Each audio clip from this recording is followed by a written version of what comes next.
Salve a tutti e bentornati sul canale. Oggi il film è Mystic River di Clint Eastwood del 2003. Clint Eastwood, questo personaggio incredibile che riesce ad essere attore, è uno dei più grandi attori western che conosciamo, ma riesce ad essere anche un grandissimo regista e ce lo dimostra con questa pellicola, ma con tante altre, perché riesce a sfornare una serie di film, tra cui ricordiamo Il Texano dagli occhi di ghiaccio oppure Il Cavaliere pallido, per citarne alcuni, ma ne ha fatti tanti altri. Con la sua estrema bravura è riuscito appunto a diventare anche un grandissimo regista. La sua classe secondo me viene fuori già con Un mondo perfetto del 93, dove vede protagonista Kevin Costner oltre a Clint Eastwood, che è sempre presente anche come attore. Poi però arriva Mystic River nel 2003, un film che parte con una produzione un po' in sordina perché con un budget limitato, tant'è vero che gli dicono di andare a fare le riprese su in Canada perché costa di meno, però lui non si sa come riesce a comunque girare a Boston, dove è ambientato il racconto, e riesce a mettere insieme un cast di tutto rispetto. Tim Robbins, Kevin Bacon e Sean Penn, i tre attori protagonisti. Quindi un film veramente d'impatto, ma andiamo a vedere nel dettaglio di cosa si tratta, andiamo a spulciare un po' nella trama, dopodiché traiamo le nostre considerazioni finali.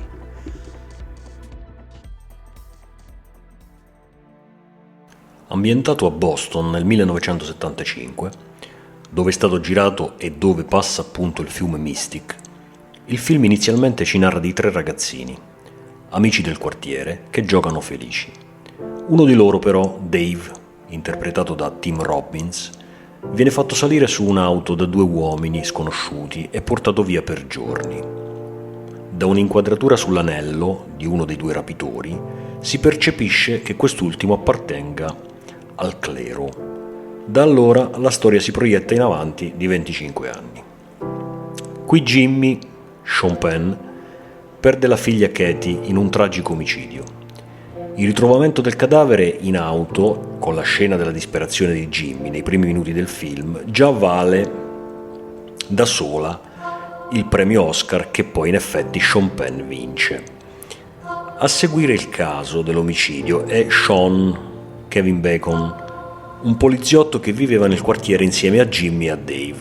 Il destino dei tre ragazzini, che giocavano felici tra le strade della Boston di un tempo, dopo 25 anni si intreccia in questo intricato caso che vede la figlia di uno di loro vittima di un delitto. La notte stessa in cui è successo l'omicidio, che ha scosso l'intero quartiere, Dave, Tim Robbins, rientra a casa in tarda notte tutto insanguinato. La moglie, allarmata, gli chiede spiegazioni, ma lui non è convincente. La polizia interroga come prima persona informata sui fatti il ragazzo di Katie, un certo Brendan, che tra le altre cose non era mai andato a genio a Jimmy.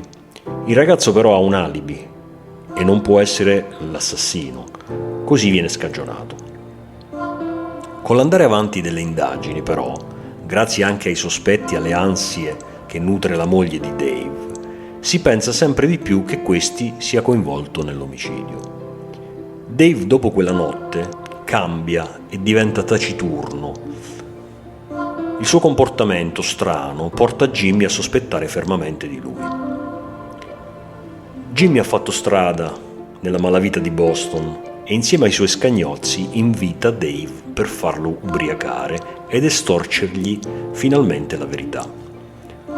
La serata prende una brutta piega e, usciti dal locale dove si erano intrattenuti a bere, portano Dave sulle rive del fiume Mystic per farlo confessare.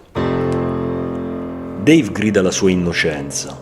La sua versione dei fatti su quella maledetta sera è che, rientrando a casa, vede un uomo che cerca di violentare un ragazzino dentro un'auto. Al vedere quella scena gli balza alla mente quel pensiero che si porta dietro ormai da tempo, sin da quando quei due bruti lo fecero salire su quell'auto con l'inganno. Così, preso dall'ira, si avventa contro lo stupratore, salvando il ragazzino che scappa. Con la sua ferocia repressa, sferra colpi fino ad impregnarsi di sangue di quell'uomo e forse addirittura ad ucciderlo. Ma la versione di Dave convincerà Jimmy? Dave riuscirà a convincere Jimmy?